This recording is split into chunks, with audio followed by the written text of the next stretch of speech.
अब इस वीडियो में हम बात करेंगे रांझी के बारे में, लेकिन एक क्रिकेटर की हैसियत से नहीं। ज़ाहिर बात है वो एक बहुत बहुत मशहूर क्रिकेटर था, one of the first international cricket celebrities. लेकिन इसके साथ साथ वो एक शहज़ादा भी था। इस वीडियो में मैं आपको बताऊंगी कि किस तरह रांझी ने नवानगर की हुक्मरानी वापस अपने हाथों में ली। अस्सलाम वालेकुम, मेरा नाम है मिशा एंड वेलकम टू तारीखी टेल्स। रांझी की ज़िंदगी सही मानों में बहुत ही कमाल की गुजरी है, क्योंकि वो पैदा हुआ है एक किसान का बेटा और वो जल्द ही एक शहज़ादा बन गया और फिर एकदम उससे वो गद्दी और वो सब कुछ छीन लिया गया। लेकिन उसे अच्छी तालीम दी गई और वो आगे चला गया इंग्लैंड पढ़ने के लिए। वहाँ जाके उसने इतनी शोहरत कमाई कि वो लिटरली पहला इंटरनेशनल क्रिकेट सेलिब्रिटी बन गया, यानी कि वो एक स्पोर्ट्समैन से बढ़ के था। रांझी ब्रिटेन में, इवन ऑस्ट्रेलिया, इंडिया, इन सारी जगहों में 1900s के शुरू के दौर में एक हाउस होल्ड नेम बन गया, यानी बच्चे बच्चे को उसका पता था। और ये सारे टॉपिक, सारी डिटेल्स उसकी अर्ली लाइफ की कि किस तरह वो किसान के बेटे से शहज़ादा बना और इंग्लैंड की उसकी सारी लाइफ, ये सब कुछ मैं अपनी पिछली वीडियोस के अंदर बता चुकी हूँ और मैं उस प्लेलिस्ट को यहाँ लिंक कर दूँगी ताकि अगर आप देखना चाहें तो आप वो भी देख सकते हैं। इस वीडियो को मैं स्टार्ट करती हूँ 1898 से, जिस वक़्त रांझी 10 सालों के गैप के बाद वापस आता है इंडिया। वो इंडिया इस तरह आता है कि वो ऑस्ट्रेलिया ऑलरेडी गया होता है अपने एक टूर के लिए, जो कि वो इंग्लिश टीम के साथ गया होता है, क्योंकि वो एक्चुअली पहला इंडियन भी था जो कि इंग्लिश टीम में बतौर क्रिकेटर खेला। तो वहाँ से वापसी पे वो डिसाइड करता है कि मैं इंडिया रुक जाता हूँ थोड़ी देर, क्योंकि पिछली वीडियोज़ में मैंने आपको बताया कि जो रांझी के बाप होता है, जो कि महाराजा होता है नवानगर का, विभा जी, वो वफ़ात पा चुके होते हैं इस टाइम तक और उनको वफ़ात पाए हुए अब कुछ साल हो गए होते हैं। मेरे ख्याल में वो 1895 में वफ़ात पाते हैं। अब रांझी उस दौरान क्रिकेट भी खेल रहा था इंडिया में, क्रिकेट भी खेल रहा था इंग्लैंड में, लेकिन साथ के साथ वो कॉन्स्टेंटली जो इंडिया में रहते हुए ब्रिटिशर्स थे उनके साथ कांटेक्ट में था और वो ये कोशिश कर रहा था कि किसी न किसी तरह, क्योंकि अब उसका बाप जो कि हुक्मरान था वो इस दुनिया से जा चुका है, वो अपना हक और अपनी गद्दी को वापस मांगे उन ब्रिटिशर्स से। लेकिन वो बैक एंड फोर्थ लेटर्स भेजते भेजते उसको कहीं जाके ये एहसास हो जाता है कि यहाँ बैठे बैठे बात नहीं बननी, क्योंकि वो लोग तो बिल्कुल भी नहीं मान रहे होते। जो अंग्रेज़ सारे इंडिया में होते हैं वो कह देते हैं कि नहीं, ये गद्दी रांझी को वापस नहीं दी जाएगी, बल्कि जो बाद में विभा जी का एक बेटा होता है जसवंत सिंह जी या जसा जी, उसी को दी जाएगी। इस पॉइंट तक जसा जी एक्चुअली जाम साहिब कंफर्म नहीं होता नवानगर का, और जाम साहिब ये वो टर्मिनोलॉजी है जो इस्तेमाल करते हैं अपने हाकिम के लिए नवानगर के लोग, ठीक है। तो वो इसलिए नहीं बन पाता क्योंकि अभी उसकी एज थोड़ी कम होती है और थोड़े साल होते हैं इससे पहले कि वो एलिजिबल हो इस पोजीशन के लिए। अब रांझी बात जानता है, लेकिन जब वो इंडिया आता है वो इस बात से बखूबी आगाह होता है कि वो जामनगर में और नवानगर में बिल्कुल भी वेलकम नहीं है, तो वो उससे दूर ही रहता है। अब क्योंकि इन ब्रिटिश ऑफिशियल्स ने भी उसको ना कर दी होती है, तो वो ये बात समझ जाता है कि अब अगर किसी तरह मुझे गद्दी हासिल करनी है तो मेरे सबसे बेहतरीन दोस्त वो शहज़ादे ही होंगे जिनके साथ मैंने कॉलेज में एक्चुअली तालीम हासिल की है। और ये देखा जाए तो ये एक तरीके से रांझी का networking kind of a trip होता है। वो इंडिया में यहाँ वहाँ जाता है, डिफरेंट महाराजों से मिलता है, including the Maharaja of Patiala. इसके अलावा वो जोधपुर भी जाता है, कलकत्ता भी, मैसूर भी, चाल एंड ऑफ कोर्स अपना होम टाउन जिसका नाम होता है सरोदार। अब इस ट्रिप में एक और बहुत दिलचस्प चीज़ होती है। जब रांझी इंडिया आता है तो वहाँ पे एक बहुत फेमस एस्ट्रोलॉजर होता है जिसका नाम होता है पंडित हरेश्वर, और रांझी जो है जाने से पहले उससे एक मीटिंग सेटअप करता है। अब उस मीटिंग पे एक और बंदा मौजूद होता है जिसका नाम था रोलैंड वाइल्ड, और उसने हमारे लिए एक पूरा मंजर खींचा हुआ है अपनी लिखाई में कि ये मीटिंग एक्चुअली कैसे गई थी। वो कहता है कि हमने पंडित हरेश्वर को एक बंगलो में बुलाया और वहाँ पे हम 4 लोग थे और हम 4 लोगों के साथ एक नौकर था जो कि पंखा देने के लिए हमने रखा हुआ था। तो पंडित आके बैठता है, तो उनमें से कोई एक पंडित को कहता है कि चलिए बताएं, हम चारों में से कौन बनेगा हुक्मरान। तो वो जो पंडित होता है वो एक्चुअली उन सबके डेट ऑफ बर्थ पूछता है, नाम पूछता है, उन सबका हाथ पढ़ता है और फिर वो कहता है कि भाई कोई भी नहीं, सही है।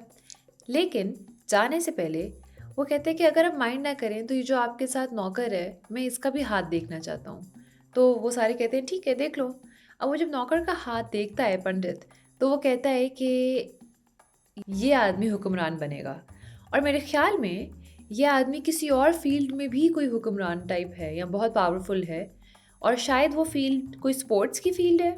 इस तरह का कोई जवाब देता है पंडित। तो ये सुन के रांझी बहुत इत्मीनान के साथ और खुशी के साथ वापस चले जाता है इंग्लैंड, क्योंकि उसको लगता है कि वो जो पेशेंट गोई उसने बताई है पंडित ने, वो डेफिनेटली रांझी पे ही पूरी बैठती है, क्योंकि वो एक तरह से क्रिकेट में बादशाह ही था।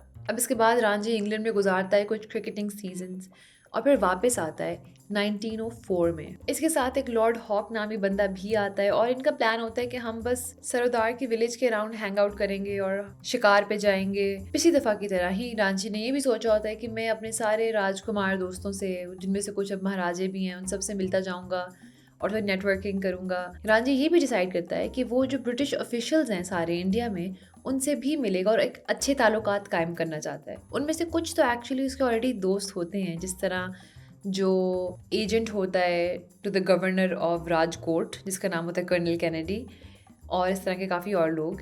और मज़े की बात, मेजॉरिटी अंग्रेज़ जो कि अब इंडिया में रह चुके होते हैं, वो रांझी के एक्चुअली फ़ैन्स भी होते हैं, बिकॉज अब तक वो एक क्रिकेटिंग लेजेंड बन चुका होता है इंग्लैंड में। अच्छा, तो अब हमारे पास कुछ लिखाइयाँ हैं जिसके अंदर ये अंग्रेज़ लिखते हैं कि जब हम रांझी से मिलने लगे, कुछ डिफरेंट अंग्रेज़ कहते हैं कि जब हम उससे मिलने लगे तो मेरे दिमाग में इमेज था कि भाई ये बंदा एक इतना बड़ा क्रिकेट का स्टार है और ये एक शहज़ादा भी है।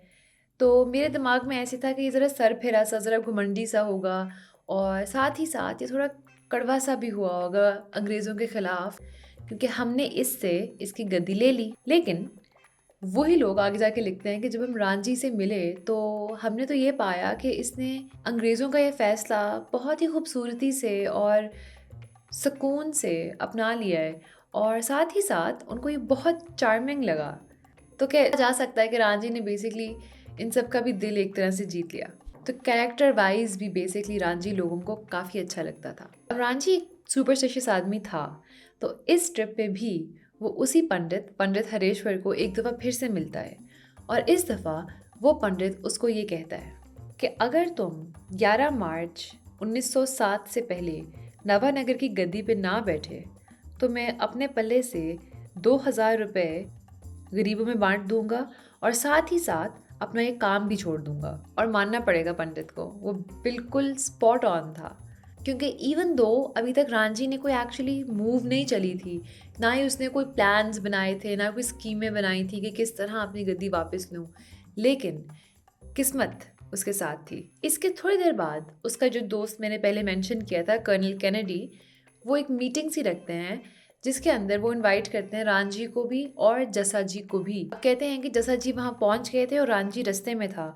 जसा जी को तब पता चला कि बाय द वे इस पॉइंट तक नवानगर के जाम साहिब बन चुके थे। तो जसा जी को जब पता चलता है कि रांझी भी रास्ते में है, तो वो एकदम अपने बैग्स पैक करता है और वहाँ से निकल जाता है। वो कहता है मैंने कोई मिलना ही नहीं, ठीक है।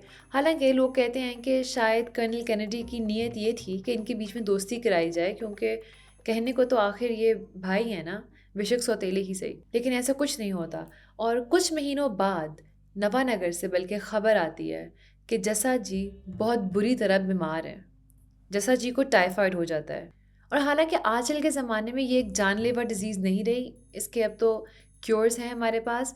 उस ज़माने में अगर आपको टाइफाइड हो जाता है तो आप गए, इन मोस्ट केसेस। बहुत ही रेयर था कि आप एक्चुअली बच जाओ।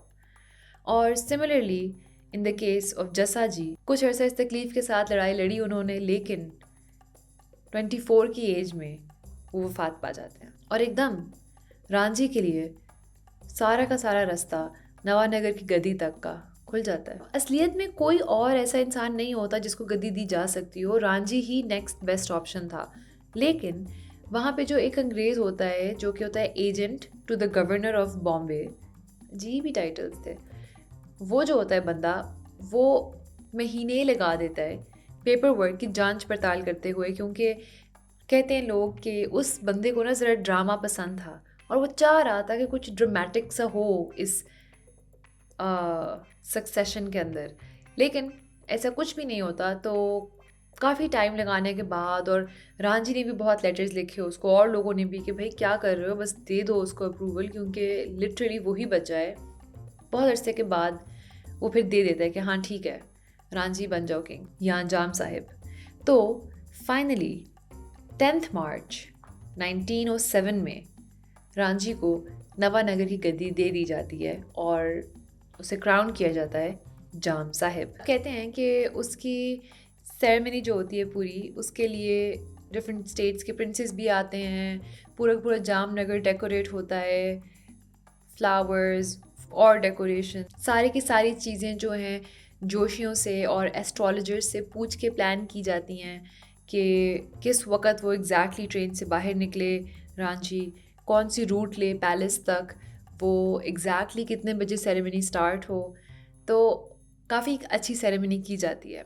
लेकिन कहा जाता है कि इस सेरेमनी के लिए जो सारी डेकोरेशंस थी और सारे इंतज़ामात वो यहाँ वहाँ से बोरो करके किए गए थे, क्योंकि इस वक्त तक जो नवानगर की स्टेट थी वो तकरीबन तबाह हो चुकी थी, और फाइनेंशियली तो वो बिल्कुल ज़ीरो हो चुके थे। तो इस पॉइंट पे रांची को ये स्टेट पकड़ा दी जाती है, राइट। तो that's it for this video. This is exactly how Ranchi, तो that's it for this video. इस तरह मिलती है रांझी को फाइनली वो नवानगर की गद्दी जो इसको 7 साल की उम्र में प्रॉमिस की गई होती है। और मुझे ये बात इंटरेस्टिंग लगी कि इसके अंदर ना कोई खून खराबा होता है, ना कुछ, ना काज। रांझी की ज़िंदगी तो लिटरली उसकी किस्मत ने बस हर तरह डिक्टेट की है।